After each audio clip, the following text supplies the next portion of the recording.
नमस्कार मित्रांनो, तुमचं पुन्हा एकदा माझ्या यूट्यूब चॅनलमध्ये स्वागत आहे. आज आपण जात आहोत प्रभू रामचंद्राच्या पदस्पर्शाने पावन झालेल्या व ज्याला मिनी महाबळेश्वर सुद्धा बोलले जाते अशा सौताडा या ठिकाणी. तर चला पाहूया निसर्गरम्य असा सौताडा.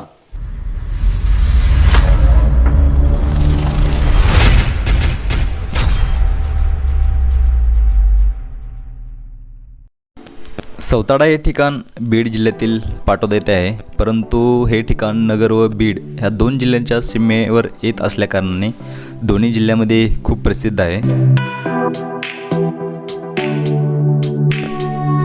येथे येण्यासाठी तुम्ही बीड, पाटोदा, जामखेड आणि अहमदनगर येथून बस पकडू शकता.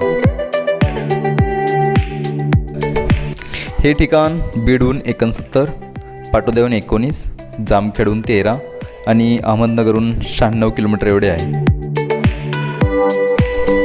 आता आपण आलो सौताडा या ठिकाणी. हे तुम्ही जे मुख्य प्रवेशद्वार आहे ते पाहत आहात.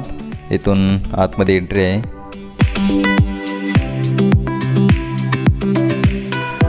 हे जे सौताडा हे ठिकाण आहे, हे ठिकाण निजाम काळात निजामाची चौकी म्हणून ओळखले जात होते.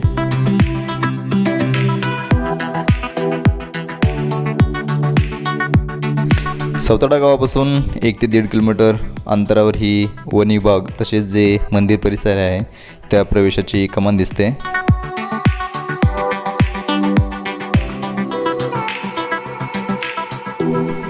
हा पार्किंग एरिया आहे.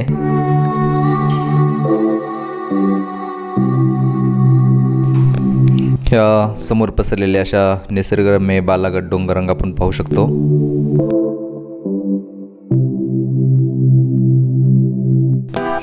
ह्या डोंगररांगामध्येच नैसर्गिक व आध्यात्मिक वारसा असलेले असे हे सौताडा ठिकाण वसलेलं आहे.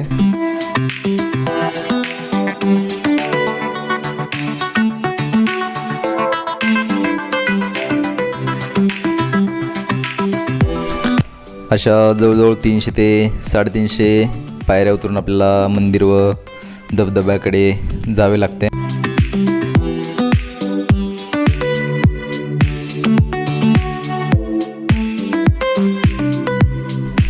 पहिल्या ज्या 80 ते 90 पायऱ्या आहेत त्याची हाईट ज्या आपल्या रेग्युलर ज्या पायऱ्या असतात त्यापेक्षा जास्त आहे. त्यामुळे ह्या उतरल्यानंतर आपल्या पायाला गोळ्या आल्यासारखे वाटतात.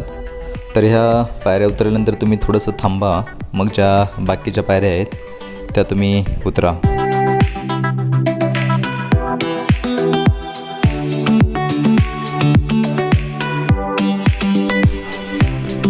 हे जे समोर दिसतं आहे ते आहे रामेश्वर मंदिर.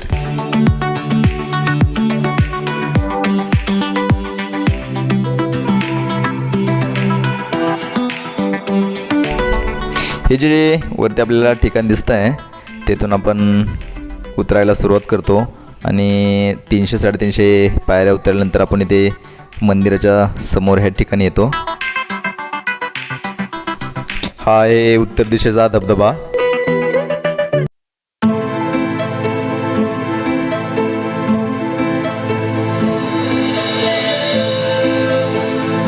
मंदिरामध्ये वरती जाण्यासाठी आपल्याला ह्या पायऱ्या चढून जावं लागते आणि हे एक छोटासा दरवाजा आहे आतमध्ये मंदिरात जाण्यासाठी. मंदिराचा जो दरवाजा आहे त्याच्यावरती हा एक लेख लिहिलेला आहे.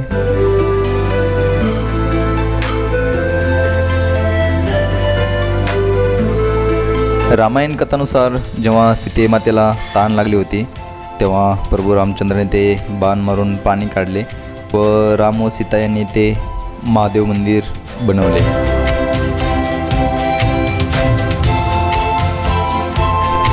हे मंदिर मुख्य प्रवेशद्वार आहे. मंदिर दर्शनासाठी थोडीशी रांग आहे. तर एक 10 मिनिटांमध्ये दर्शन होऊन जाईल. फूट उंचीचं असं हे हेमाडपंथी रामेश्वर मंदिर आहे.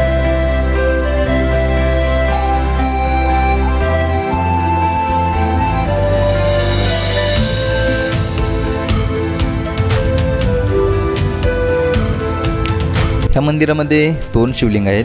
एक प्रभू श्री रामचंद्रांनी स्थापन केलेलं आहे, तर दुसरं जे आहे ते रामभक्त हनुमान यांनी काशी विश्वनाथ येथून घेऊन येऊन येथे स्थापन केलं आहे. म्हणून यास रामेश्वर असे म्हणतात. मंदिरातून दर्शन घेऊन बाहेर आल्यानंतर लेफ्ट साईडला हे श्रीकृष्ण मंदिर आहे. मंदिरापासून बाहेर आल्यानंतर लेफ्ट साईडला हा धबधब्याकडे रस्ता जातो. एक 100 मीटर डिस्टन्सवरती हा धबधबा आहे. रस्ता जरा थोडासा निसरडा आहे, तर तुम्ही थोडंसं जपून त्याकडे जाऊ शकता.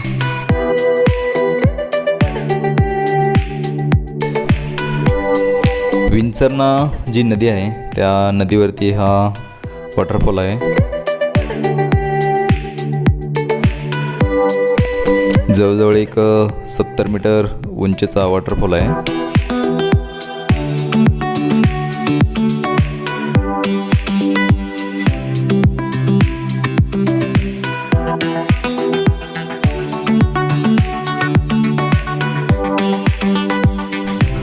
वरती जात असताना थोडे अंतर चालल्यानंतर थोडंसं थांबून नंतर पायऱ्या चढा. येथे येत असाल तर काही गोष्टी लक्षात ठेवा. एक म्हणजे जे सिनियर सिटीजन लोक आहेत त्यांना इथे खाली उतरताना चढताना खूप त्रास होईल, त्याच्यामुळे त्यांना इथून वरूनच दर्शन घ्यावं लागेल. आणि येथे येत असताना जे भक्त निवास आहेत ते इथे नाही आहेत, तर तुम्हाला मुक्काम हा जामखेडमध्येच करावा लागेल. आणि तिसरी गोष्ट म्हणजे जे 6 वर्षापेक्षा लहान मुलं आहेत त्यांना इथं घेऊन आल्यानंतर पायऱ्या उतरताना आणि चढताना तुम्हाला इथे थोडासा त्रास होईल. श्रावण महिन्यामध्ये इथे आपल्याला गर्दी पाहायला मिळते. श्रावण महिन्याचा जो 3रा सोमवार आहे त्या सोमवारी जो रामेश्वराचा जो घोडा आहे तो गावातील जे राम मंदिर आहे तेथून ह्या दरीतील जे रामेश्वर मंदिर आहे येथपर्यंत त्यांची मिरवणूक काढली जाते. ही मिरवणूक पाहण्यासारखी असते. निसर्गरम्य सौताडाचा हा आजचा भाग आपण इथे समाप्त करतो आहे. लवकरच भेटूया नवीन भागात.